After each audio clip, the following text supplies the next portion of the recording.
Hello, I am Lauren, and we are here today at the beautiful Glen Erie Castle in Colorado Springs, Colorado. And today we have NavPress author Dana Allin with us, and we're going to talk a little bit about his book, Simple Discipleship. So thanks so much for being with us here today. Thank you. Yeah, we're so happy to have you. And just starting off, could you tell us a little bit more about yourself?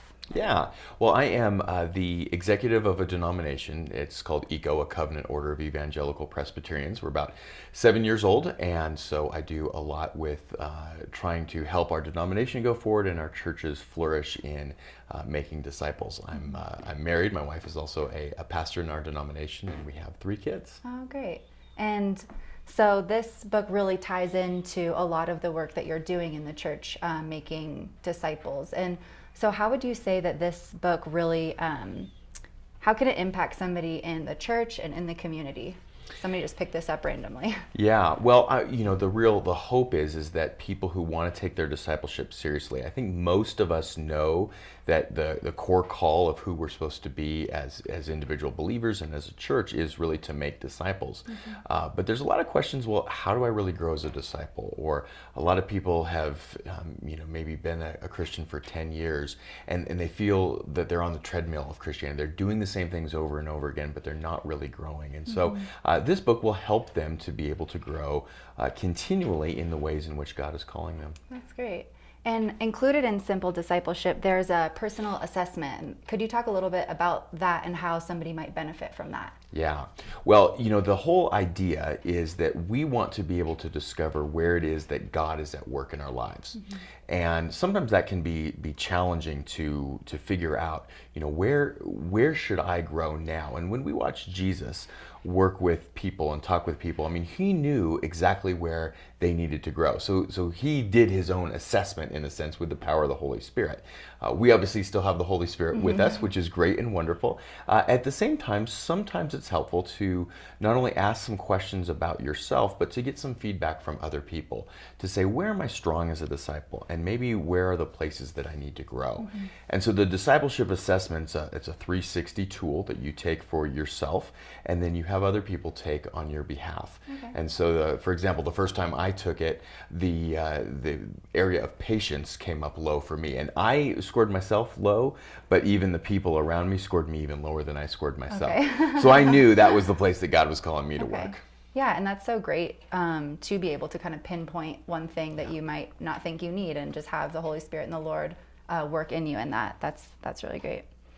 And so what would you say is one of the first steps that somebody could take in their discipleship journey? Let's say they've taken the assessment, they've read the book. What's their next step going from there? Well, their next step is to take a personalized discipleship plan. Okay. And this is where what we often see in churches in growing movements across the world is we see that people are really focused on individual discipleship. Mm-hmm. And a lot of times in our churches, we assume, well, we're going to preach a 9-week series on the fruit of the Spirit. We're going to talk about joy this week. We're going to talk about love this week. But that isn't really enough time for you to grow personally. So in the book, we talk about how to create a personalized discipleship plan so that if in my area of patience, for example, I can develop in a course of 3 to 6 months some routines, some habits, some ways to connect with the Lord, some ways to connect with others and with truth, to be an experience, to be able to really see some significant growth in that area of my life in that particular time. So that's the first thing they would do, is just create a simple discipleship plan. Okay, that's great. Yeah, that seems like a really tangible thing to do, tangible tool, and just take that and kind of dive in. Yeah. That's great. So you mentioned through taking the assessment that patience was one of the areas that God could work in your life. What are some of the elements in a personalized discipleship plan around patience? Yeah, so what we encourage people to do is to look really in 4 directions as they develop their plan. We want to look down to the truth, down to the Word and other resources. We want to obviously look up to God and have His help in the process. We want to look to the right, where we have experiences, real life experiences, and we want to look to the left, who are the people around us that can help us grow. And so for me, what I did is I reread the Gospels through the lens of, when did Jesus allow himself to be interrupted? Mm-hmm. And when did he allow himself not to be interrupted? And how present were those rhythms in my life? I also picked some certain materials of books that I wanted to read, or chapters out of books on patience, that I could learn about that discipline a little bit more deeply. I had other people around me. I had my wife and kids that have free permission to say, you know, we don't see the fruit of patience in you right now. When I would be oftentimes distracted, you know, they would help not only pick those things out, but they would pray for me. I did, you know, prayers of examine, where I'd look up to the Lord both at the start of the day and at the end of the day to say, hey, where are the ways that I displayed the patience of Christ and where did I not? And then looking at what are those experiences that I could put myself in, you know, family situations, for example, that can take a lot of patience, you know, with extended family, to say, okay, here's an experience that I'm going to be in that's going to require patience. How do I need to rely on the Lord in that, in the midst of that?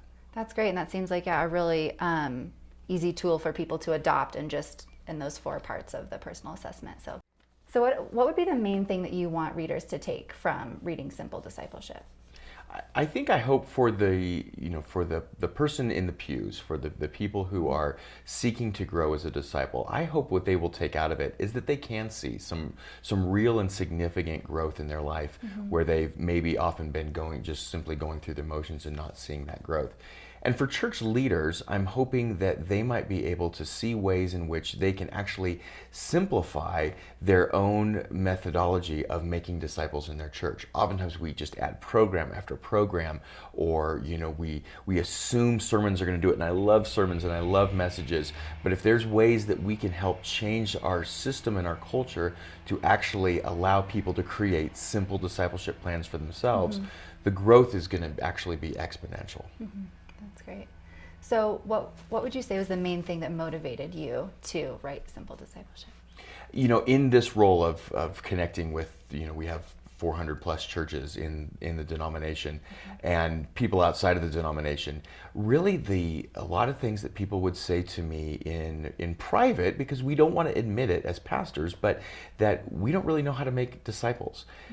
We know that's the core task of the church, and we've been trying a lot of things, but really the reality that we are not making disciples in the church, that people are saying, are we actually making a greater quantity and quality of disciples? And so that question has sort of haunted me, and looking at churches that I think do it well, also looking at the global church and places that also do it really well without programs, and even because they can't have programs, they actually have to take a simple discipleship approach. But it shows, again, phenomenal fruit. Okay. And I'm sure that's kind of a little bit of a humbling experience as a pastor, realizing or asking yourself the question, am I making disciples, you know, through what I'm doing? And so I think that could be a really great tool for a wide variety of people. So thank you so much for being here with us today. And Simple Discipleship is available at navpress.com, so go get your copy today.